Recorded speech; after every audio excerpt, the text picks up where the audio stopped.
Welcome to logisticsales.com, and this is episode 35 of our Mastering the Sales series. I'm your host, Damon Grewal, and today my co-host over here is Gail Neuenhausen. Hello, hey everyone. Excellent, let's get to it. So this is our first episode in our new segment, Crafting Compelling Emails. And today we're covering one of the most important skills for modern sales, which is writing persuasive emails that get responses. Whether you're reaching out to cold leads, following up after a call, or nurturing existing prospects, this is the way that you're going to have to write emails that can make a difference between getting ignored or getting a reply. In this episode, we're going to break it down into a few different sections here to help you get that right email crafted so you can get those replies and get successful in your sales journey. Now, we're going to go over a couple topics like how to structure a persuasive email. Next, we're going to talk about the key elements that grab attention. And then we're also going to dive into that subject line, which is so important. So writing a subject line that gets an opening response rate for yourself. And then we're going to talk about how to keep your email concise but impactful, and end off with tips that can create emails that can prompt actions. So a good call to action at the end.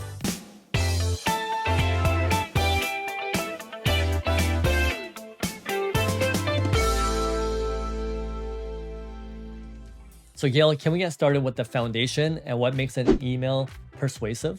Yeah. Now, when it comes to writing a persuasive email, you actually really do have to think about the anatomy of an email. It's the bones of what's going to make it persuasive, right? So it's going to be broken down into about 5 parts. Now, part number 1 is that subject line. This is the first thing that your prospect is going to see when they get your email. It's before they've even opened it, before they've clicked anything, before they know any of the context involved in the email, they're going to see that subject line. So you want to make sure that it's an attention grabber, that it's something that's going to spark some curiosity in the prospect in order to get them to click on it and open and hopefully read the rest of your email. Yeah. Which brings us into number 2, the opening line. Now you want the opening line, like that first sentence your prospect reads in your email, to connect immediately. Sometimes you can do things like referencing something specific to the customer, something about their business, or about the prospect individually. The third step is your value proposition. So this is the meat of your email.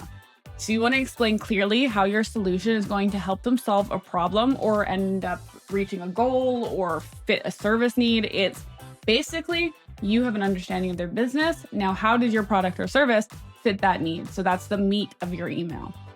And then we have the call to action. Now, this might be the most important part of the email, while I will argue that there are other steps that are just as important, but I really think that the call to action is what makes it successful or not successful. So you want to tell them exactly what you want the prospect to do next. The call to action should be a roadmap for your customer saying, hey, we've gone down this path. I would like you to take this next step. Basically, you want to make it very clear for them.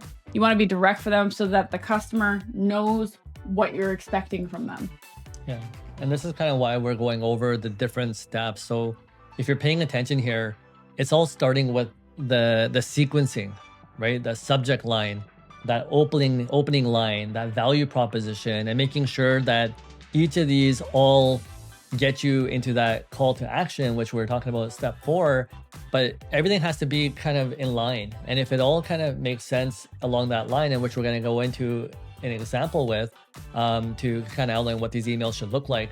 But all of it's important to actually get to that final stage, right? Which is probably step 5. Exactly. And when we're taking the time to be intentional with every portion of the email, when we take the time to break it down into these 5 components and then think about what each component individually and customize that component specific to what we want from it, it gives us better chances for success. Mm-hmm. It's going to give us the building blocks to make a close, to gain a sale, to bring on a new customer.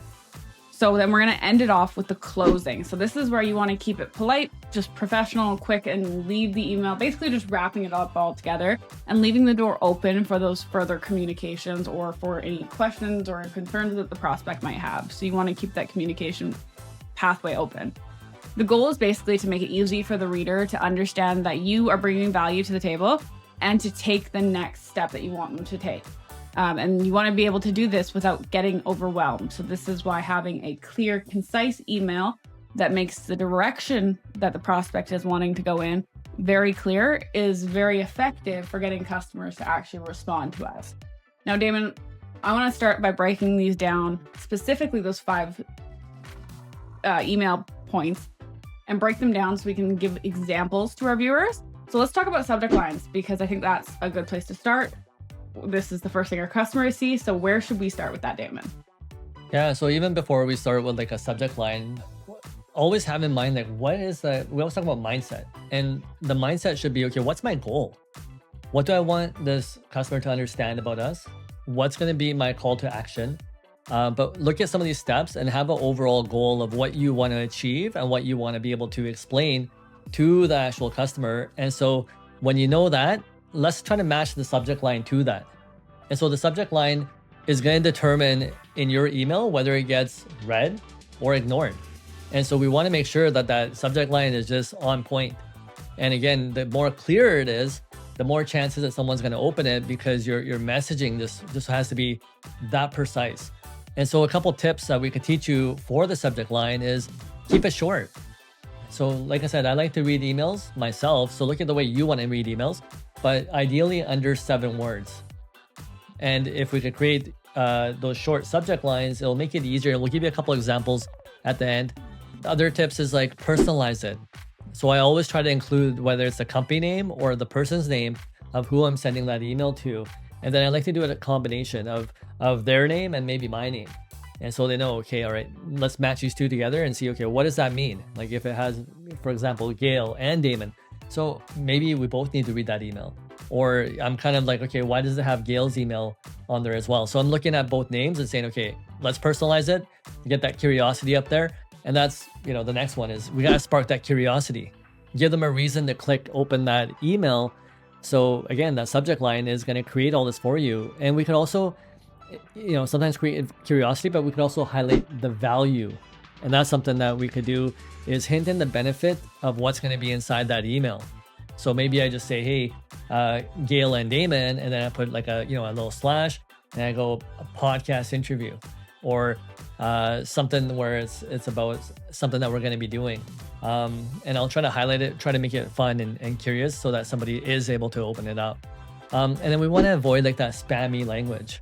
And so words like free, guarantee, some of these words sometimes give a different connotation to the email. And we want to just make sure that we're not using spam words that, again, people are just going to ignore the entire email.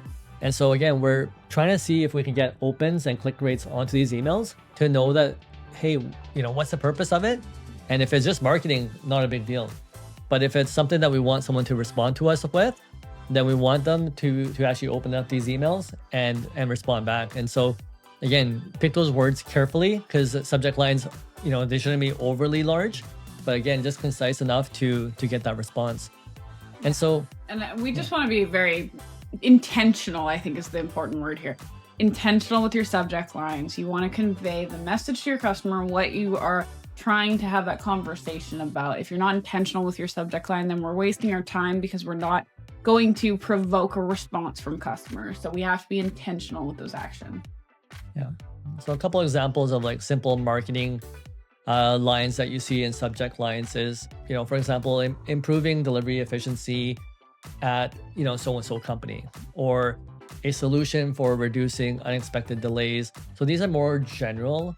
Then they're kind of going into marketing lines where you could write a paragraph or so about whatever the topic line is. And then there's other, go for it, Gail. Yeah, and I was just going to say, these are really good too if you're doing like mass sales or mass marketing. Like for example, if you're doing like mail out campaigns where it's a little bit more generic, and maybe you're using like softwares where where you've categorized companies and put them into a spreadsheet, and you're using the software to send out a mass email. These are really good for those types because you can be a little bit more vague while still getting your point across. So just keep that in mind as well, that there are tools that you can use to still scale your sales. Yeah, and so marketing emails are important too, because you just want to get that brand presence out there. So we see this a lot of times with, updates within a company. You'll see that put out there. You'll see things like sale items. So again, there's marketing and promotional items that do come up in general context. And again, if you're wanting to open those, then that's fine too. Some of the ones that again are starting to get a little bit on the spammy side for me, or a little bit annoying, is when people are saying, "Hey, can I ask you a quick question about your shipping process?" And you'll see this in a subject line. I'm like, do I really have time to start explaining things? Why would I want to? And so the value statements aren't there, and the when I look at some of these emails, it gets a little bit, I start feeling uneasy about it. Yeah, the one that always gets me is I get the, "Gail, I missed you on the phone," and I'll sit there and stare at it, and I'm like, "Okay, well, you got my name, like, that's good." But I also didn't get a phone call from anybody in the last several hours, so like, that's not, no, that's spam. And that's it. You want them to be genuine and truthful, right? So when I see those, this is my final message to you, it's like, well, hold on, I don't even remember the first 3 or 4 messages. I get those all the time. Yeah. And so, going back to our background, which is logistics and transportation, I like to be clear and direct because we run cross-border Canada-US transportation. I just make that as a part of my subject line in the header, right? So it just says Canada, USA Transportation Services, and then I put our name, and then I put the company name that I'm reaching out to, or I put the company name first, for the one I'm reaching out to, and then our name, because I just want them to know exactly what that email is about and see if it's even important to them. And so again, it's that value service that I want to be able to deliver somebody, and to be mindful that I don't want to waste their time, and to be as direct and open with them as possible. So, and even to spark more engagement with them, I'll sometimes kind of lead into, well, which areas of service do we want to service them? So I'll start with one location, and then I'll put, deliveries to, and to, another location where we're looking to go, so that I'm not confusing them and saying, "Hey, we do everything and anything," but how can it be more specific? And then I'll put their company name at the end of that, so that they know it's specific to their company. It's just not a general email. Is there anything you want to add to that, Gail? Or?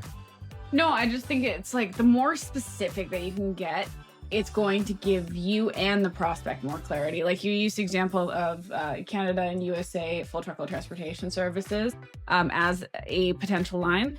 And when you're specific like that, like you say Canada and USA, so you're saying, okay, this is the regionality of what I'm servicing. When you say full truckload, it says, okay, they're not a drayage carrier, they're not an LTL carrier, they're a full truckload carrier. And then you say trucking services, so then it's, okay, they're a trucking company, they're not a brokerage company, they're not doing the logistics, they're not doing 3PL. So it's being very clear and concise in your subject lines or in your body of your emails. So you're giving that information, they're not having to like pull it out of you. For sure. I'm doing that to get more direct with them and to differentiate myself from a lot of the competition, because a lot of the competition may be just doing US to US shipments. Yeah, and it'll also help self-qualify and disqualify customers, because if a customer only does LTL and they see that subject line, they're going to disregard it because it's not going to apply to them, and then you don't have to spend too much time working on it. So it's going to actually help you improve the quality of your prospects and your sales. Yeah, and that's a great point, Gail, because we teach that to a lot of our reps as well. As if, the clearer we can get into that conversation, or we can get with our subject lines, the better chances that we're actually going to get the qualified customers that we actually want to deal with. And we're not going to be wasting a lot of time dealing with stuff that we possibly don't want to be dealing with. So your client profile gets a lot clearer as well. The people that are responding to you are a lot more valuable in that situation, not really wasting time because we're being more direct with each other. And so that's something that I definitely like to do. And, again, there's a lot of examples that we can kind of go into, kind of mentioned a few here, even with like real estate. Like if you're doing real estate, for example, you want to say properties in the location of which somebody's actually looking for, or if you're working on vacation properties, that vacation location where you're looking to do real estate with. You don't want to be saying it for, we do all over the world, right? Like that's a really large region. So if you can narrow down on it, the likelihood that someone's actually interested in it is going to be a lot higher. And so, at the end of the day, experiment with all sorts of different subject lines and see, certain industries are going to have ones that work, and they're going to be different from others in other industries. So don't be afraid to change it up. The way I gauge it, again, is if I could see how many times that email is being opened, and also to see if I'm getting the proper responses that I want from those emails. And it's 2026. There are so many free resources out there for like data scrubbing and email analytics, so that you can see who's opening your emails, who's responding to your email, how many clicks are you getting for certain subject lines. There are free softwares out there that are going to help you analyze it, so that you can then go back and take a look at your email sales and adjust it to become even better at it. So go out there, Google search some sales tool analytics. Sure. Should we get into how to open up an email, or how to get into the first couple lines? Yep.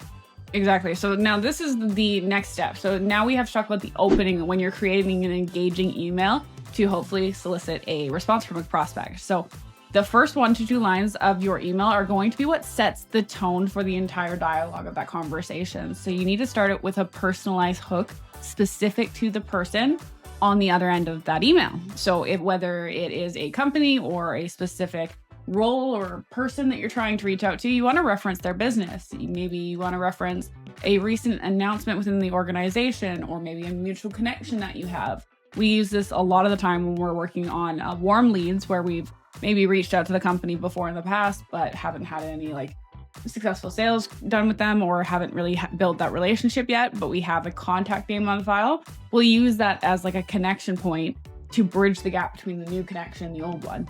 Yeah, even when I'm doing research, Gail, what I like to do is see, okay, look on the LinkedIn. Is there any way that we can relate to them? Look at their industry. What other industry work have we done in that industry to kind of relate to that company? So I try to use that as that personal hook.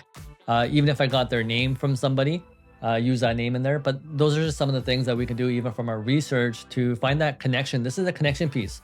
The first couple lines become important, because even after the subject line, sometimes when you see an email header, you do get to read that first line, and that line is going to be whether they get involved in that email or they dismiss it. Yeah, and a lot of the times that first sentence is that differentiator between the person saying, oh, this is an interesting email, it's for me, versus, oh, this is spam, and they click out of it and don't read the rest. So really important. Now, the other thing you need to do is keep it relevant, because you have to show that you understand that they have challenges, and that you understand how your product or service fits into servicing those challenges. And you can do this by being concise, because you don't want to over-explain. You don't want emails that are small novels that are going to take 2 hours to read. You need to keep it quick, concise, and not too wordy overall. So a good example of kind of a template email would be, hi, Damon. I noticed your team recently expanded your distribution network. Many of our clients in logistics found that small tweaks in their delivery workflow saved hours each week. And I think there might be an opportunity here for you as well. Damon, now let's walk through how to present value in the body without losing the attention of the prospect, because this is important. If we make it through the subject and the intro, how do we hold their attention throughout the rest of it?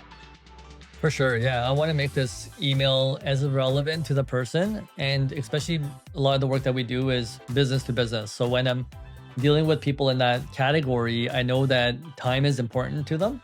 And I want to create clear value statements that are going to resonate with them, and do it in a way where they're able to see it quickly and respond quickly, because a lot of people in those type of situations have too much on their plate and they don't want to be bombarded by a lot of unnecessary work. So when I'm presenting that value, it has to be clear.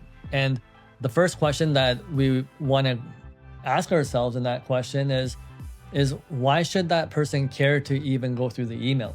So again, when I'm highlighting some of the value statements in here, I want to focus on benefits, not really the features.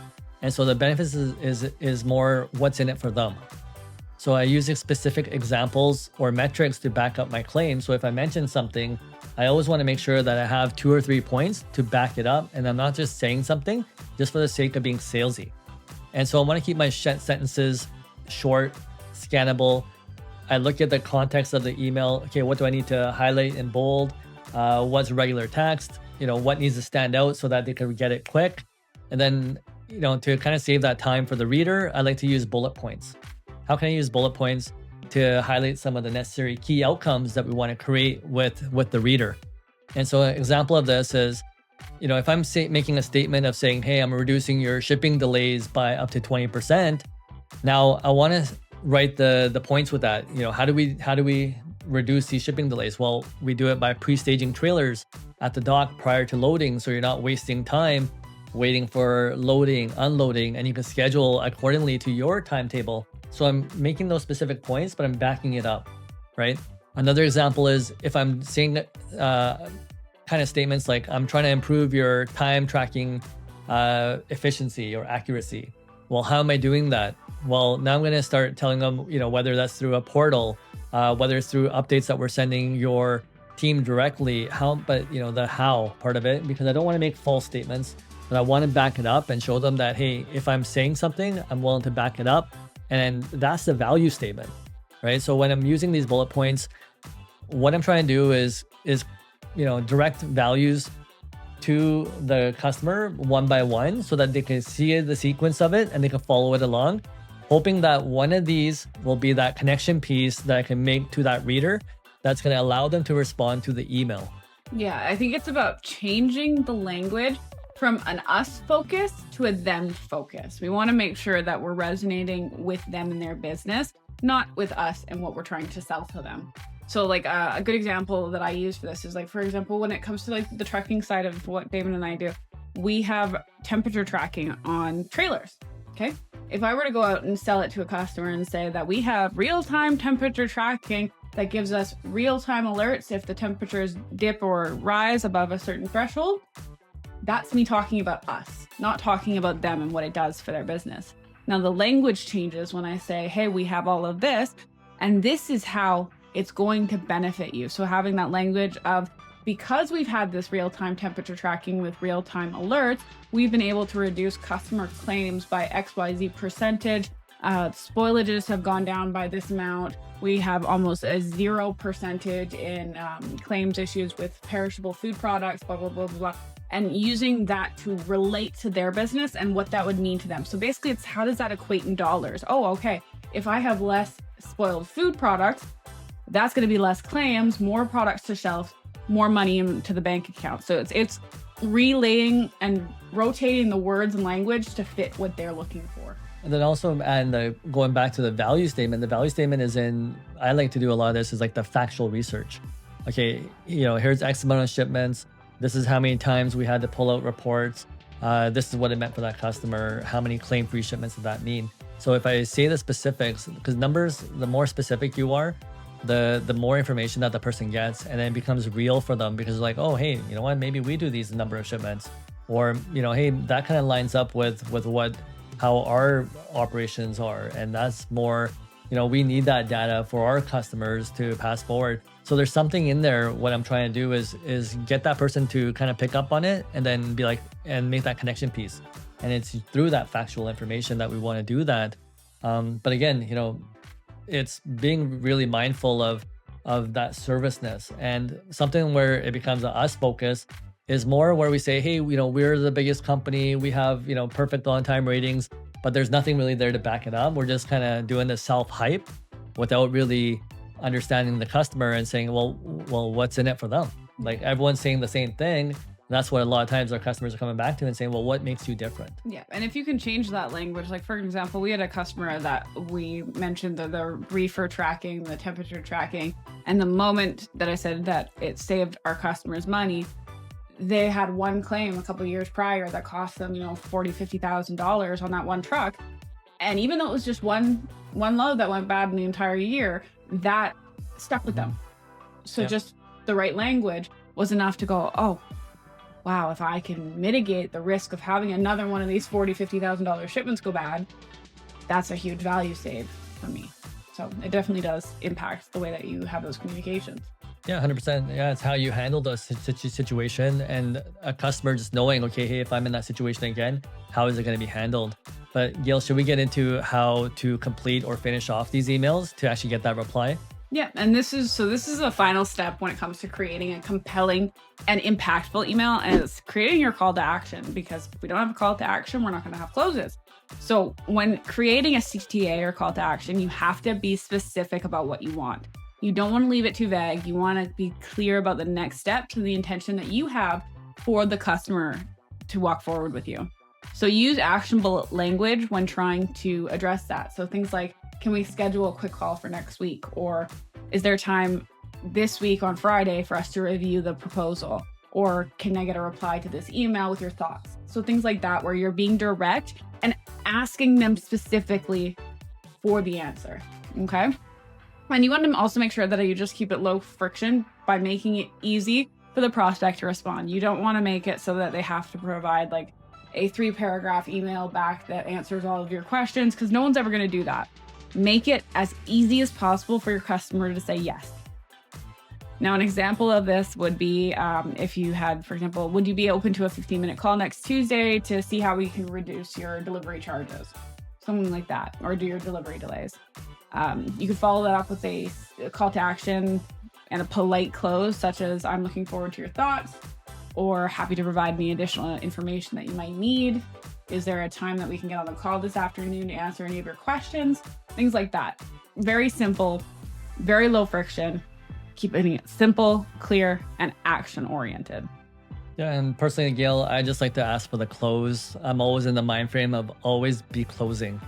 And so right away, someone like myself, if I find that my value statements were there, my opening line is great, I'm making that connection piece, and my subject line is hitting that spot, I'm asking for that close. I'm typically asking like, hey, can we start next week? Can we move forward in this direction? So I'm being a little bit more specific sometimes, depending on how much information I have and how much of that connection I'm willing to build into that email.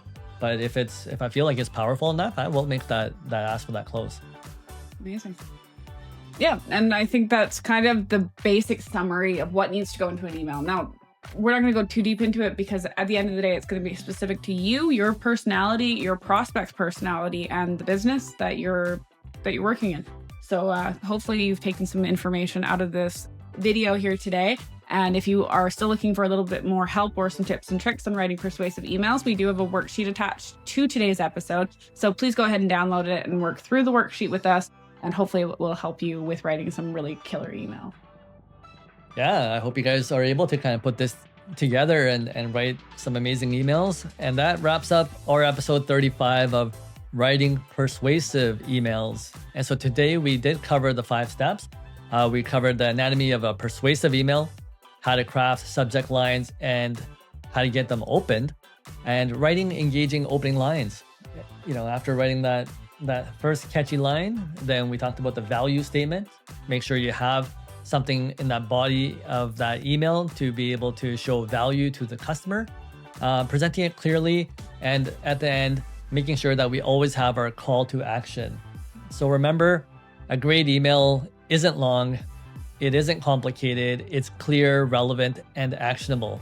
And in the next episode, we're actually going to dive into the next step of this, which is email personalization strategies to make every email feel one-to-one. So until then, draft, test, and refine your emails to get more replies and more opportunities. Thank you so much for joining us. Leave some comments below if you have any questions, and we'll see you next time. For now, bye-bye. Bye, everyone.